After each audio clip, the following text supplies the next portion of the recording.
Welcome to 7:30. Hundreds of environmental groups flourish around Australia.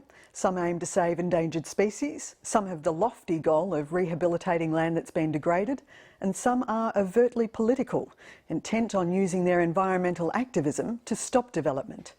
A federal parliamentary inquiry has been set up to examine environmental groups, specifically those that have tax-deductible status. Green groups claim it's akin to a star chamber, but government MPs say they've identified more than 100 so-called eco-charities which are being subsidised by the taxpayer to campaign against jobs. Connor Duffy reports.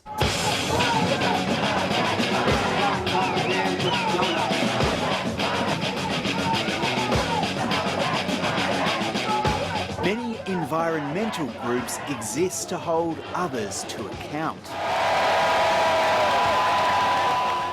But now it's their own campaigns that are under scrutiny.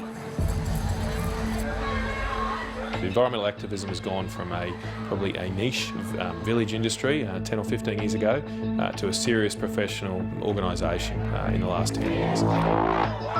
It now involves large-scale, well-financed court actions. Green groups are not sacrosanct. They need to be subject to the same accountability and transparency as other sectors. Almost 600 green groups are on what's called the Register of Environmental Organisations. It means donations are tax deductible, and they say they need that concession to survive. I think, like every environmental organisation across the country that employs staff, tax deductibility is the lifeblood of our organisation. So if the federal government is successful at getting through its attempts to cut off groups from the register, it will basically mean the political death of our organisation. Tasmanian MP Andrew Nikolic started the push to strip the groups of the privilege, moving a motion at the Liberal Party's Federal Council. People are legitimately concerned that that tax-deductible status, that very generous gift from the taxpayer, is being used in ways that they wouldn't accept. That is, to run down legitimate businesses, to engage in illegal activities at times. Now, Liberal backbencher Alex Hawke is chairing a parliamentary inquiry that will examine changing the laws to tighten the list. Well, the whole concession sector, the whole charitable sector, is about $1.1 billion. One of the problems with the Environment Register is we don't know how much the Environment Register, which sits separate to the charity sector, is costing us. We could guess, we think it's in hundreds of millions, but we don't know at this point, and I've asked for that information to be provided. The mining boom's also seen a huge rise in the number of environmental groups running a political agenda against mining. The government believes only groups doing practical environmental work deserve a taxpayer subsidy. There are a large minority who are clearly engaged primarily in trying to stop fossil fuel development in Australia, and I don't think it's right that Australian taxpayers, including people who work in the mining industry, are asked to fund those activities. Queensland Senator Matthew Canavan says a preliminary audit of the 600-strong list shows many he'd like struck off. We've got about 100 or 150 organisations that are engaging activity which seems to have their purpose at stopping industrial development. That's not just mining. Some of those developments include tourism developments or agricultural developments, but engaging in what I would view as a political debate, not the environmental debate. I think that the Australian people are very sharp. They realise that protecting the environment isn't just a case of planting some trees somewhere. They realise that in the current context, it's political activity that brings about change. Friends of the Earth is one group that's already been singled out by the government for scrutiny. In the run-up to the last election, it received a $130,000 donation, which was spent on market research and used in conjunction with GetUp for political campaigning. It's currently being audited by the Tax Office. It's been cleared in an Environment Department investigation. I wish we hadn't taken this money, and that's simply because we have in Canberra enough people that are in control of government that are fiercely anti-environment and very ideologically so. So this has put us in the limelight, and as I said before, we've had an investigation, we've been found that we've done nothing wrong.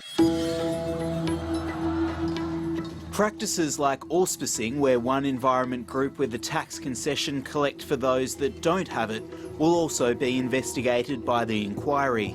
Opponents believe it's a common practice in the Green movement. Absolutely. Often you look at some of these groups which have been around for a long time, but they're linked to affiliates that, I know in northern Tasmania have been involved in illegal activities, illegal protest activities, trying to run down legitimate businesses in northern Tasmania.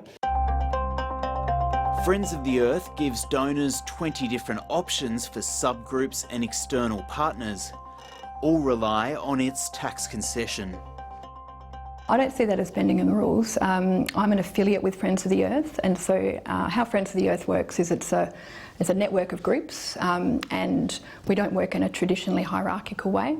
So it's like small collectives still working together. When people stand together, when communities are supported by organisations and people across the country, we can win.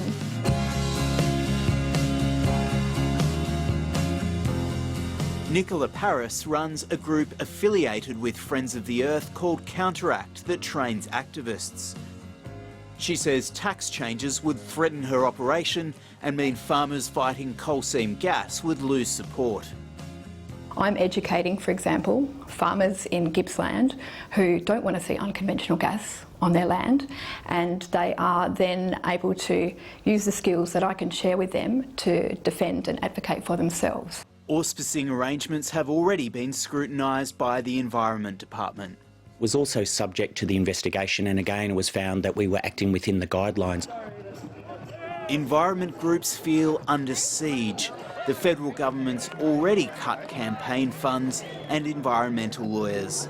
The current House of Representatives inquiry is an attempt to silence the environment movement, and we have no doubt that this is more about politics than about facts. Environment groups aren't the only ones in this debate that enjoy a tax concession. The Institute of Public Affairs, which campaigns against environmental protection on behalf of big business, also has tax deductibility status. Dr. Joan Staples is Vice President of Environment Victoria and an academic studying NGOs who'd like to see more scrutiny of the IPA. The department that supervises them, which is not the Environment Department but the Industry Department, should be supervising them much more closely and looking at whether they really are producing what the requirements of that tax deductible status requires of them.